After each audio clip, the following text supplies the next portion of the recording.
Hola, ¿qué tal? Continuamos con esta serie de videos usando la placa ESP32 y el simulador Huawei para la materia Tecnologías para la Automatización de la Universidad Tecnológica Nacional, Facultad Regional de Córdoba. Y en este caso vamos a ver un ejemplo de un sensor y un actuador que actúa de manera, digamos, eh, tiene un comportamiento relativo a lo que lee el sensor. En este caso el sensor es un DHT22, que es un sensor que viene comercialmente, de temperatura y humedad, y el actuador es un motor paso a paso. Motor paso a paso son actuadores de tipo incremental, o sea, no es como un motor de corriente continua o un servo que yo le escribo un valor y automáticamente toma una velocidad o se va a una posición, sino que necesita una secuencia específica de energización de sus bobinas para girar en sentido ya sea horario o antihorario. Tiene dos bobinas, la B y la A, que están separadas, y vamos a ver un poquito cómo funciona en este video, que alguien se tomó el trabajo de hacer, y me muestra cómo es la secuencia en que tengo que ponerle la corriente a las bobinas de forma que trabaje girando para un lado. Por ejemplo, en la primera fase, la corriente tiene, por ejemplo, la bobina A, la bobina B, ¿sí? Con una parte, un bobinado acá y un bobinado acá. La bobina B también tiene un bobinado de este lado y un bobinado acá. Y al medio tiene el rotor, sería un imán permanente. En realidad acá tiene dos polos, pero en realidad tiene muchos polos. Pero bueno, para simplicidad, para mostrar el movimiento acá, digamos, en una secuencia daría una vuelta. En realidad tiene un parámetro que se llama la cantidad de pasos por revolución que toma. ¿Qué es la primera secuencia? Energizar la bobina. Vamos a pasar un poquito para atrás. Energizo la bobina A, o sea, circula corriente en un sentido y crea acá un polo, imaginemos que el rojo sea el norte, ¿sí? Va a crear acá un polo norte, entonces esto se va a tender a alinear por un efecto físico con el polo que genera, el imán permanente se va a tender a alinear con el polo que genera la bobina. Entonces, vamos a correr la simulación, se energiza la bobina A y giro, pasó de acá a acá. Ahora tengo que energizar la bobina B para que produzca un polo norte, ¿sí? Para lo cual activo el terminal positivo de la bobina B y la corriente circula en un sentido y se crea ese polo norte en la bobina B. Ahora tengo que crear un polo sur en la bobina A, por lo cual tengo que invertir la corriente de como lo había hecho en el primer paso, o sea, tengo que crear un valor negativo de corriente en la bobina A para que el polo sur se alinee con el bobinado A, y luego lo mismo, pero para el bobinado B, o sea, tengo que crear un polo sur en el bobinado B, o sea, que la corriente circula en sentido inverso, como había circulado antes, en la bobina B, y ahí tengo completado una vuelta y después sigo. ¿Cómo varío la velocidad de esto? Y la varío variando el ancho de este pulso. O sea, cuanto más rápido sean estos pulsos, obviamente la velocidad va a cambiar, ¿no? Y entonces vamos a pasar a nuestro proyecto de simulación y vamos a ver que si yo toco un elemento, lo voy a parar la simulación, estaba corriendo, toco un elemento, puedo ver su ayuda, digamos, ¿sí? En este caso me dice que es un motor bipolar de pasos, me dice los pines que tiene, a menos, a más, B más, B menos, las dos bobinas, los atributos que tiene, en este caso, si quiero que me muestre una flecha y de color naranja, entonces le puse acá que tiene la flecha de color naranja. Lo que muestra en pantalla va a dar los ángulos, los pasos que dio, eso lo tengo en None. La shear ratio me da la cantidad de pasos por revolución. Si está en 1:1 son 200 pasos por revolución, si está 2:1 son 400 pasos por revolución, y así sucesivamente. Y este es el tamaño NEMA estándar, no tiene mucho que ver. Esta es la forma de ponerle, por ejemplo, tenés que ponerle display none, arrow orange, y la relación de el shear ratio. Ojo, fíjate que dice acá, hay que tener cuidado. Cuando usamos el motor, necesitamos un driver, un chip driver, que pueda proporcionar la corriente que demandan las bobinadas del motor.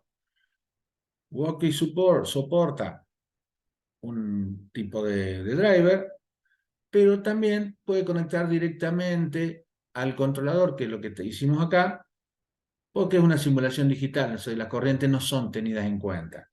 Pero hay que tener en cuenta, si queremos hacer una implementación práctica de esto, que esto no se puede hacer, no se puede conectar directamente acá, tiene que ir a través de unos circuitos electrónicos llamados driver que hacen la interfaz, digamos, toma estas señales lógicas y le proporciona al motor las tensiones y corrientes que necesita para funcionar. Pero acá lo conectamos directamente para ver cómo es la secuencia, digamos. ¿Sí? Por otro lado, como le digo, en el diagrama JSON le especifico acá en el Walkway Stepper Motor, le digo que me muestre la flecha de color naranja, que la gear ratio es de 2 a 1, se va a tener 400 pasos por revolución, y no me va a mostrar nada acá, ni cuántos pasos dio, ni qué ángulo está, ni nada. ¿Sí?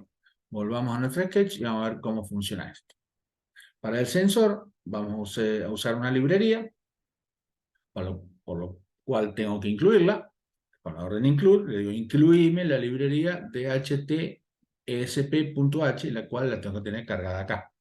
Si no la tengo cargada, tendré que buscar acá DHT, creo que se llama ESP. Bueno, ¿cómo se llama? DHT, mayúscula, DHT, ESP. No me encuentro la librería. Sensor.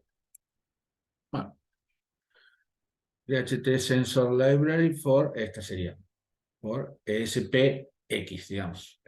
Hay una ESP anterior que es la, creo que 8 y pico, que es la antecesora de esta ESP32.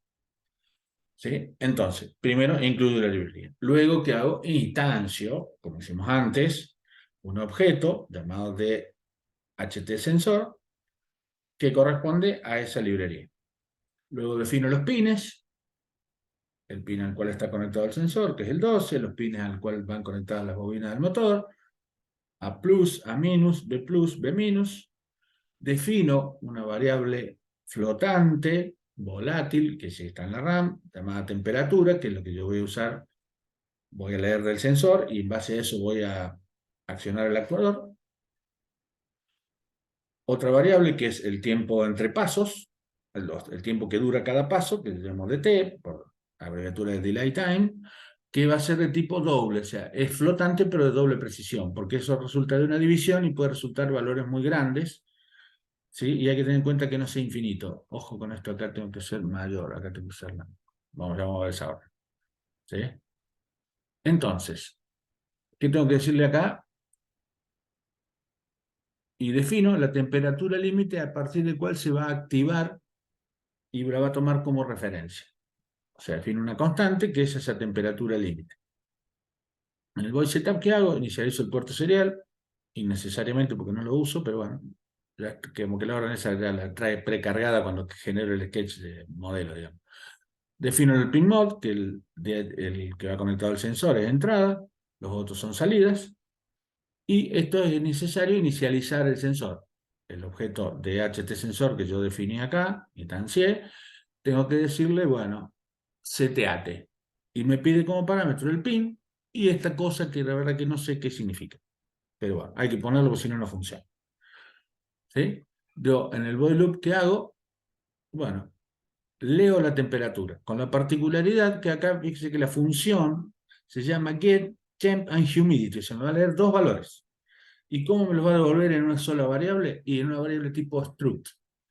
Esa variable data es una estructura, la estructura es una variable que tiene varios campos y se referencian con un punto, y la estructura viene definida por ese etiqueta temp and humidity. Eso ya está definido en la librería y me va a decir qué estructura tiene. Básicamente creo que va a tener dos variables que son temperature y humidity. En este caso, bueno, me va a dar las dos en esa variable data, y yo ahora tengo que leer la temperatura como la temperatura la voy a asignar a el campo temperature de esa variable llamada data, que es tomo la lectura. Luego, bueno, voy a hacer la decisión. Si la temperatura es mayor que la temperatura límite, acá hay que tener cuidado. Ahí le puse un comentario que dice mayor estricto para no dividir por cero. ¿Sí? Entonces, calculo ese delay time con una función calcular delay a la cual le paso como parámetro la temperatura. O sea, una función que le paso un parámetro y me devuelve un valor. Y luego usar una función void que va a ser girar. ¿Sí? Y si no, no se cumple que la temperatura es mayor, directamente no hago nada, me quedo ahí parado. Fíjese que no le pongo delay acá. ¿Sí? Bueno, entonces, ¿cómo trabaja esta función calcular delay? Y tengo que definirla. Y tengo que decir, bueno, qué variable, qué tipo de dato me va a devolver, el nombre de la función, qué tipo de parámetro va a tomar, el cuerpo de la función entre llaves. Acá defino adentro una función delay time, que es una variable interna, y igual que esta variable, voy a tener dentro de la función esa variable temp, que va a ser la que yo le paso como parámetro representativa de la temperatura, y ese delay time, que es lo que me va a devolver, y calculo que el delay time es, hago una cuenta, 40.000 dividido la diferencia entre la temperatura y la temperatura límite. O sea, cuanto mayor sea esa diferencia, más rápido va a girar. ¿Sí? Y luego, return delay time hace que ese delay time me lo devuelva acá en el parámetro que yo le puse como, que me devuelve la función. ¿Sí? Y luego la función girar es void y espera ese delay y va ejecutando la secuencia con la espera. Esa espera va a variar según el valor. O sea que eso va a definir la velocidad de giro. ¿Sí? Entonces vamos a pasar a simular esto, a ver cómo funciona. Y vamos a ver que en tanto, bueno, tiene que compilar, pues yo le cambio en orden ahí y lo voy a guardar ya que estoy. Entonces, ahí no está funcionando, no está dando vuelta, la temperatura es baja, es menor que 25, vamos a ver si la subimos. ¿Qué pasa si la subimos? 27,8.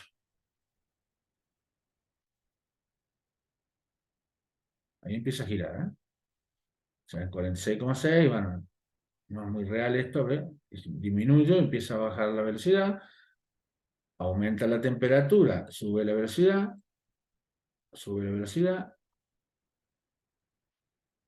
Obviamente que esa no es la velocidad real, digamos, porque si yo esto es una simulación gráfica y yo lo pongo a una velocidad muy alta, no lo veo físicamente esto como gira, veo directamente que la flechita parece que está quieta, y voy disminuyendo, va disminuyendo la velocidad, va disminuyendo la velocidad, va disminuyendo la velocidad, y ahí se tendría que parar, se para, ¿sí? O sea, porque la temperatura es menor que los 25 grados que yo le había puesto como límite. Ahora podríamos pasar a ver, yo ya lo simulé antes y tengo para pasar a ver las formas de onda en el GTK Wave que vimos. Dice que acá se puede apreciar la secuencia, ¿sí? Tengo los 4 cables, este sería el D0 sería el A más, el D1 sería el A menos, el D2 sería el B más y el D3 sería el B menos. Fíjese que arranca, ahora podemos agrandar un poquito acá, arranca la secuencia, imaginemos que arranca acá, B más, A más, perdón, B más, A menos y B menos. Y acá tiene un cierto delay. Si yo hago zoom, así vemos que el delay va cambiando. Por ejemplo, acá pasa de más rápido a más lento. O sea, la velocidad, se nota que la velocidad acá pasó de una velocidad rápida a una velocidad lenta, acá otra bastante, mucho más lenta. ¿Sí? Bueno, la idea era ver cómo es la secuencia para mover los motores paso a paso y cómo, digamos, tomar datos de un sensor y influenciar sobre el actuador. Bueno, sin más, nos estamos viendo en próximos videos, espero que les haya gustado y lo más importante que les sirva para algo, y yo me despido ahora.